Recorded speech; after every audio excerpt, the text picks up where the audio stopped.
आज cues solve करेंगे। क्या करेंगे? क्यूज सॉल्व करेंगे। ठीक है, अब दूसरी क्वेश्चन की ओर बढ़ते हैं। इसमें कह रहा है राउंड 78 टू द नियरेस्ट 10, यानी दहाई के निकटतम संख्या को लिखना है। दहाई को निकटतम संख्या को लिखना है ना। तो देखिए दहाई कहाँ से शुरू होता है? 10 से शुरू होता है ना। तो इसका नियम क्या है कि अगर 11, 12, 13, 14, 15, अगर इसमें 5 जोड़े ना है, +5 हो गया ना जी। 10 + 5 तो 15 हो गया है। अगर इससे आगे है 6 है, 7 है, 8 है ना। अगला 10 कब आएगा? 20 पर जाएगा तब ना। 20 पर जाएगा तो अगला 10 आ जाएगा। तो 78 है, तो 78 के बाद क्या होगा? 79। फिर उसके बाद क्या आ जाएगा? 80। 80 10 जा हुआ कि नहीं? 8 × 10, 8 × 10 = 80, यानी 78 है जो किस कौन सा 10 जा के बराबर है?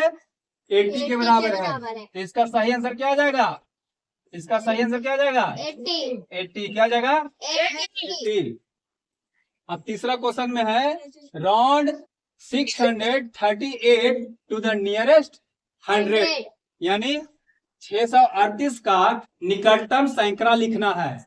तो 50 से ऊपर गया है ना, तो हम क्या लिख देंगे? 700 लिख देंगे। क्या लिख देंगे? 700। अगर 650 के नीचे है, 650 से कम है ना, तो कहाँ तक आएगा? 600 आएगा। क्या आएगा? 600। तो इसका निकटतम नियरेस्ट 100 क्या होगा? 600 होगा। क्या हो जाएगा? 600 है ना। अब चौथा क्वेश्चन है circle the letter that is correct. इसमें दिया गया जो लेटर है, अंक है, वह क्या है? सही है, उसको घेरा लगाना है। तो देखिए कह रहा है 14 is lesser than 9। 14 is lesser than 9। क्या 14 9 से कम होता है? 9 से कम होता है? ये गलत है ना। अब दूसरा ऑप्शन है 14 इज ग्रेटर देन 9। सही है कि नहीं? 14 9 से बड़ा होता है कि नहीं? ये सही है। तीसरा देखिए 14 = 9, ये सही है। 14 कभी भी 9 के बराबर में हो सकता है? नहीं, तो ये भी गलत है। और तीसरा तो नन है ही, है ना। तीसरा तो नन है ही। तो हमारा सही ऑप्शन क्या है? 14 is greater than 9। 14 is greater than 9 है ना। अगर किसी संख्या के सामने ओपन फेस दोनों वाला, ओपन फेस दोनों ओपन फेस रहेगा, तो ये क्या दिखाता है? ग्रेटर देन को। क्या दिखाता है? ग्रेटर देन को।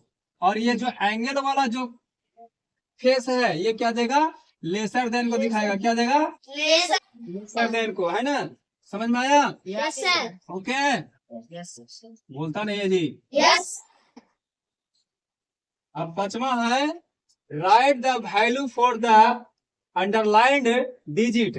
कहता है नीचे दिया गया संख्या में जो अंडरलाइन किया हुआ है अंक को, उसका वैल्यू निकालना है।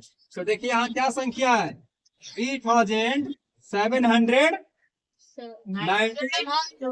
क्या संख्या है? 3792।